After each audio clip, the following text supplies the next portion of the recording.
France की राजधानी Paris में कातिल चौराहा चर्चा का विषय बना हुआ था। जो भी गाड़ियां उस चौराहे से होकर गुजरती दुर्घटना का शिकार हो जाती। शहरी इलाके में जाने के लिए कातिल चौराहे से होकर गुजरना जरूरी था। 100 में से 80 गाड़ियां तो पार कर जाती, लेकिन 20 गाड़ियों का नामो निशान मिट जाता। कातिल चौराहे से होकर गुजरने वाले ड्राइवर बहुत ही डरे डरे से रहते थे। न जाने कब किसके साथ कौन सी घटना हो जाए, कोई ठीक नहीं। कातिल चौराहे पर जाते ही दुर्घटना होने वाले ट्रक का स्टीयरिंग फेल हो जाता था, या फिर ब्रेक फेल हो जाता था, या अगला टायर उड़ जाता था। समस्या ये थी कि कातिल चौराहे के चारों तरफ बहुत ही गहरी खाई थी, जिसके नीचे जाने पर ट्रक और ड्राइवर का कुछ भी अता पता नहीं चलता था। गाड़ी और ड्राइवर के टुकड़े टुकड़े हो जाते थे। कातिल चौराहा देखने में जितना ही सुंदर था, उतना ही ज्यादा खतरनाक भी। आज तक इस रहस्य को कोई नहीं जान पाया कि दुर्घटनाओं के पीछे किसका हाथ है। लोग कहते हैं कि इस कातिल चौराहे पर बहुत समय पहले एक सुंदर सी स्त्री को डायन बताकर लोगों ने गाड़ियों से रौंद दिया था। वो छटपटाती रही, चिल्लाती रही, किसी ने भी उसकी मदद नहीं की और अंत में एक गहरी खाई में गिरकर मर गई। उसी समय से वहां पर दुर्घटनाएं घटित होने लगी। ऐसा बताया जाता है कि ये घटनाएं वही स्त्री करती है जिसकी दुर्घटना हुई थी, और अब वो पिशाचिनी बन चुकी है। कुछ लोग इस बात को सही मानते हैं, लेकिन कुछ लोग इस बात पर विश्वास नहीं करते हैं। एक दिन एक ट्रक में सवार होकर बहुत से तांत्रिक आ रहे थे। कातिल चौराहे के पहले ही तांत्रिकों ने अपनी गाड़ी रोक दी और ड्राइवर से बोले, देखो, आगे कातिल चौराहा है, वहां अभी पिशाचिनी खड़ी है। अभी उधर से पार होना खतरे से खाली नहीं है। गाड़ी को बगल में लगा दो। जब पिशाचिनी चली जाएगी तो हम लोग तुम्हें बताएंगे। उसी समय तुम गाड़ी को पार कर देना। मुझे तो कुछ नहीं दिखाई दे रहा। आप लोग तांत्रिक भी ना बेकार की बात करते रहते हो। कोई बात नहीं, मुझे क्या, मैं गाड़ी साइड में खड़ी कर देता हूँ। ड्राइवर गाड़ी को किनारे पर खड़ा कर देता है और देखता है तो सामने बहुत सी गाड़ियां पार कर रही हैं, लेकिन किसी का भी एक्सीडेंट नहीं हो रहा है। देखिए तांत्रिक बाबा, आपके सामने कितनी गाड़ियां चली गई, लेकिन किसी का भी एक्सीडेंट नहीं हुआ। अभी पिशाचिनी खड़ी होकर देख रही है। तुम देखना, अभी वहीं खड़ी है, किसी न किसी को गहरी खाई में जरूर गिराएगी।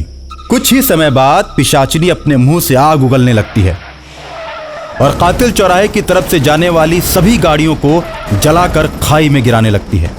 तांत्रिक के साथ जब ड्राइवर इस घटना को देखता है तो अवाक रह जाता है।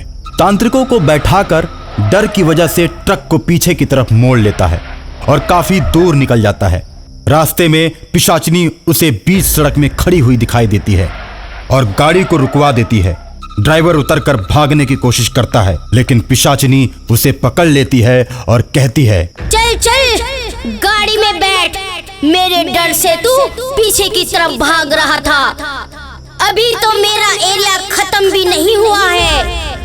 मेरे मारने का अंदाज कुछ निराला है। मैं चाहूँ तो तांत्रिकों समेत तुझे यहीं खत्म कर दूं, लेकिन मैं ऐसा नहीं करूंगी। मैं कातिल चौराहे पे ही लोगों को मारती हूँ, क्योंकि वहीं पे मुझे कुचल कुचल के मारा गया था। कोई भी ट्रक का ड्राइवर हमें बचाने नहीं आया, और तो और हमारी लाश पर गाड़ी चलाकर मुझे कुचलते हुए जा रहे थे। जब मैं ट्रकों से दब दब कर पिस गई तो मेरी लाश को गहरी खाई में फेंक दिया गया। तब से अब तक मैं सभी ड्राइवरों से अपना बदला लेती हूँ। ये केवल अपनी मंजिल तक जाने की बात करते हैं, रास्ते में किसी बेसहारा की मदद नहीं करते। इसलिए मैं किसी को भी नहीं छोड़ती। अब तो बहुत सारे ट्रक वाले मेरी कैद में हैं और उनकी आत्माएं मेरे आदेश का पालन करती हैं। वैसे तो तुम्हारे ट्रक में तांत्रिकों की भरमार है। मैं ये बात जानती हूँ कि सभी तांत्रिक शमशान की सिद्धि करने जा रहे हैं। ये सिद्धि मैं नहीं होने दूंगी, क्योंकि सिद्धि करने के बाद ये तांत्रिक मुझसे अधिक ताकतवर हो जाएंगे। ये पिचाशनी, तुम तांत्रिकों को जो मर्जी करो, लेकिन मेरी जान बख्श दो। पिशाचिनी ड्राइवर की एक नहीं सुनती और ड्राइवर को गाड़ी में बैठाकर ट्रक चलाना शुरू कर देती है। तांत्रिक डर की वजह से चिल्लाने लगते हैं। पिशाचिनी ट्रक की स्पीड को तेज कर देती है और उसका स्टीयरिंग गहरी खाई की ओर मोड़ देती है। ट्रक हजारों फीट नीचे चला जाता है। ट्रक सहित सभी तांत्रिकों के चिथड़े उड़ जाते हैं। तांत्रिकों के मरने की सूचना उनके गुरु तक पहुंचती है।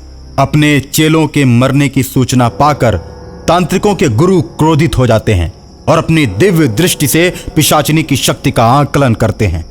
पिशाचिनी बहुत ही ताकतवर दिखती है। वो गुरु गोविंदनाथ को भी मार सकती है। पिशाचिनी को वही बस में कर सकता है जिसे महाशमशान की सिद्धियां प्राप्त हो। महाशमशान के साथ साथ ही पिशाचिनी को मारने के लिए कब्रिस्तान की सिद्धि भी जरूरी थी, क्योंकि पिशाचिनी के पास कब्रिस्तान और शमशान दोनों की आत्माएं थी। पिशाचिनी को मारने के लिए गुरु गोविंदनाथ महाशमशान की सिद्धि करने लगते हैं। ये बात पिशाचिनी को पता चल जाती है और वो कातिल चौराहे के सभी शैतानों को लेकर महागुरु को मारने के लिए उसके पास जाती है और उसकी सिद्धियों में बाधा डालना शुरू कर देती है। गोविंदनाथ की सिद्धियों की रक्षा एक बैताल करता है। बैताल पिशाचिनी और उसके सभी साथियों को एक बड़े से पिंजरे में कैद कर लेता है और दूसरी तरफ गुरु गोविंदनाथ महाशमशान की सिद्धि प्राप्त करके समाधि पर से उठता है और कातिल आत्माओं के पिंजरे को पिशाचिनी के साथ कातिल चौराहे पर ले जाता है। वहीं पर उन लोगों का दाह संस्कार करके सदा के लिए कातिल आत्माओं को मुक्त कर देता है और कातिल चौराहे पर उसके बाद कोई दुर्घटना नहीं होती है।